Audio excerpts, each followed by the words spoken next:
following message is a public service announcement brought to you by your friends at DHanX. With my girls, I always play a bit bitchy. Can't change the way I am. Sexy, naughty, bitchy me. I'm the kind of girl that girls don't like. I'm the kind that boys fantasize. I'm the kind that your mama and your daddy were afraid to turn out to be like. I may seem unapproachable, but that's only to the boys who don't have the right approach. For a non-Western counterpoint here, in Slayers, if anyone touched Lena Inverse in this manner, would have been killed instantly. Yeah. Well, that do have to give you a side note there. She also is very self-conscious about the size of her chest compared to the other female characters on the series. Not even even the series that doesn't involve Nagi. The really big-chested chick that she sometimes teams up with. She's very self-conscious about her chest size, so you would expect, it's interesting she does get ticked off when somebody gropes her. But probably she does have that mindset that anybody who does grope her is ugly instead of the perfect guy that she would prefer to have grope her. Which is usually either jerks or queers. Half-Wit 2 seems to be all like, Dora Frog, am I right? please tell me she gets killed off. I don't know. Maybe she's had experiences with bra salesmen, or maybe guys that hit on her have done that, and she's fallen for it. I mean, you do say that she is a half-wit, but it does remind me of a joke about a blonde driving down the road, and she gets pulled over by a cop. He sees that she's a blonde. He undoes his pants, and she automatically thinks she's going for a breathalyzer test. But I have to say, this is a pleasant surprise compared to other anime I've seen where a guy accidentally touches a woman in the wrong place and he gets launched into orbit or planted in the ground with one fist. I'm pleasantly surprised that some anime is changing that kind of stereotype. That we're going away from these ticked off feminazi bitches.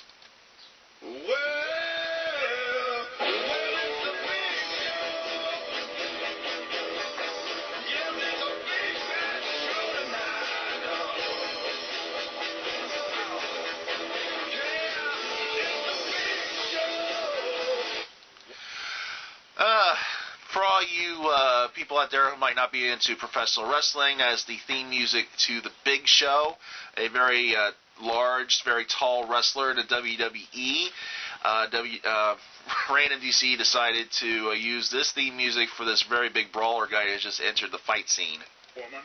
Woman, excuse me? I'm beginning to see a sexist pattern going on here. Oh, wait a minute.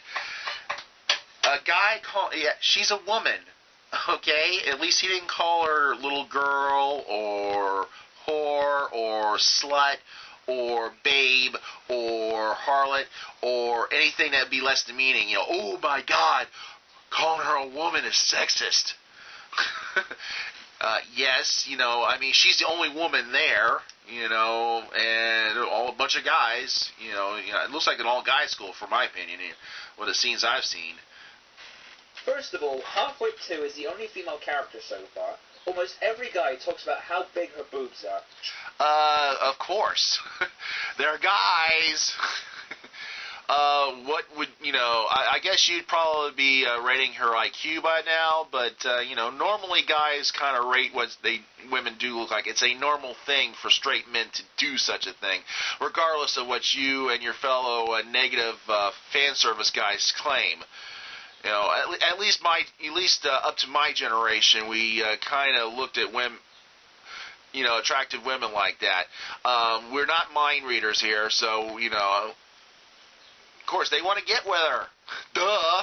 She gets groped by Johnny Bravo here, and now this guy's... Okay, Johnny Bravo. Interesting you using that little terminology when Johnny Bravo is also a half-wit. This guy pretty much seems to be more intelligent. He's more of a smooth talker there. He says, woman. All that's missing is... Get back in the kitchen. According to this guy called Garchu, Half-Wit 2 needs a special bead in order to become a fighter.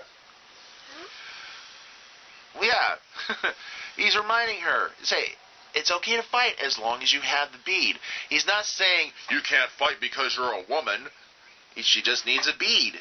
She just needs a bead. You know, what's sexist about that? You know, he's got a bead hanging out of his ear, for Pete's sake. This is strange. Sorry, I dropped it somewhere. Dropped it somewhere. Don't worry, I wrote my name on it with a marker. What? Oh, I even used an extra fine point oil-based one so you can read it. Get on with it. Yes, get on with it. And once again, RandomDCE is using references from Monty Python and the Holy Grail. Like he hasn't been doing that for almost every earache copy he's done. You know, can you do something a little bit new there, Random? Okay, that's enough references for now. I'm kind of pushing it. But the Monty Python and the Holy Grail cast are right. They do need to get on with it. This is something I notice a lot in Dragon Ball Z. One flyer comes out of nowhere and swats the henchmen like flies without breaking a sweat. Then the leader shows up and, rather than do the simple thing of fight, they have this detailed, complex conversation which drags on to the point of mind rot. Couldn't a narrator provide this, leaving us with a silent duel fueled with decent background music? No, because, you know, I really don't know if this guy is the leader. He is the biggest person. He could be just he could be the main muscle, but, you know, I would think the guy who groped her would be more of the leader type. Kind of like the battle between Ryu and Akuma from the Street Fighter 4 animation. Oh, goody. We're going to go into Street Fighter here. His favorite fighting genre. It seems like his only thing for the fighting genre. And while we're on the subject of talking, let's quickly look at the current VA work. You said stupid. The one who said it first is really stupid. I know Jesu Otaku of thatguywiththeglasses.com fame already pointed this out, but still, the voice acting sucks. Well, interesting enough, I don't think everybody has watched That Guy with the Glasses DVD to actually know who the hell you're talking about. I certainly don't. I know, the nostalgia critic, as I guess he's known for. Not everybody looks up and watches your hero on the internet here. Halfway 2 sounds so whiny and downright annoying. The other characters are kind of passable, but this is just ridiculous. It will probably improve in terms of time and progression of the series, but I don't feel like committing suicide. Quit your bitching. Okay, jeez, calm down. Garchu wants to see Halfwit 2 kicking, to which he does, leading to Garchu kicking her ass. Hang on, let me do this for a second.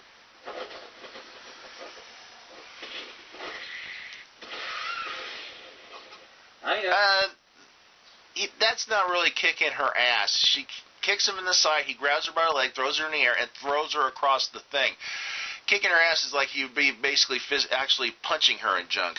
Oh, I talked about sexism earlier. However, after listening to her say things like this...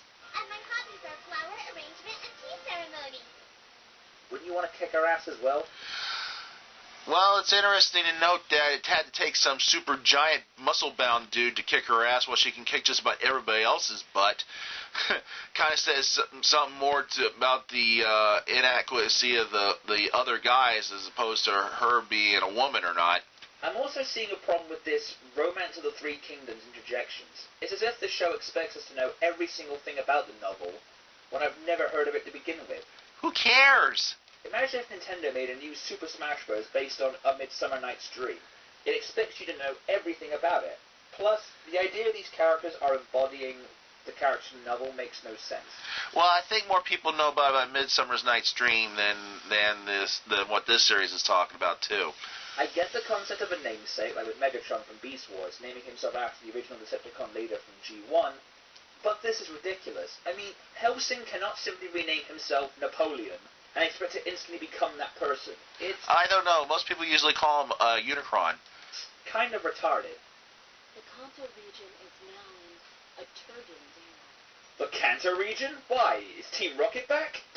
Oh, please, will you stop making those stupid references to Pokemon? And besides, I think Team Rocket was the most I think the only thing likable in that whole series past all that baby crap. That's right. After a pointless conversation between Halfwit 2 and her cousin, she just... Interesting to note that he doesn't make any reference that her cousin's a big pussy, kind of like Tenchi and a few other wimpy guys in some animes like this.